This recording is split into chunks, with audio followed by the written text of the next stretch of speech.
জীবনের সবচেয়ে বড় আশ্রয়। মা এমন এক মানুষ যিনি আমাদের জন্মের আগেই আমাদের জন্য কষ্ট সহ্য করতে শুরু করেন। 9 মাসের গর্ভযন্ত্রণার প্রতিটি মুহূর্ত তিনি হাসি মুখে পার করেন, শুধু এই আশায় যে সন্তানটি সুস্থভাবে পৃথিবীতে আসুক। জন্মের পর নিজের ঘুম হারাম করে রাতের পর রাত সন্তানের মাথায় হাত রেখে পাহারা দেন। যখন আমরা প্রথম হাঁটি, প্রথম পড়ে যাই, মাই আমাদের বুকে জড়িয়ে ধরে কাঁদেন। আমাদের ছোট কষ্টই তার কাছে বড় কষ্ট, আমাদের সামান্য হাসি তার জীবনের সবচেয়ে বড় সুখ। রাসূল সাল্লাল্লাহু আলাইহি ওয়াসাল্লাম বলেন, তোমার মা, তোমার মা, তোমার মা। অতঃপর তিনি বলেন, তোমার বাবা। মায়ের দোয়া সন্তানের জন্য এমন এক ছায়া যা অদৃশ্য হলেও প্রতিদিন আমাদের রক্ষা করে। মায়ের চোখে পানি এলে আকাশের ফেরেশতারা কাঁপে। মা যদি কষ্ট পান, দুনিয়ার কোনো সুখই তখন আর পূর্ণ হয় না।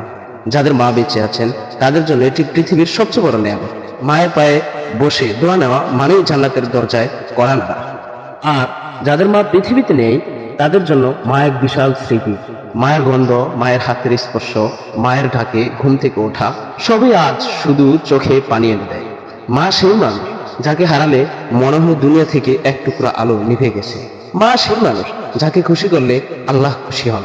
আজ থেকেই প্রতিজ্ঞা করুন, মা বেঁচে থাকলে তার সেবা করবেন, তার দোয়া নেবেন, আর যদি তিনি না থাকেন প্রতিদিন তার জন্য দোয়া করবেন, তার নামে সদকাহ করবেন, কারণ মাই জান্নাতের দরজা।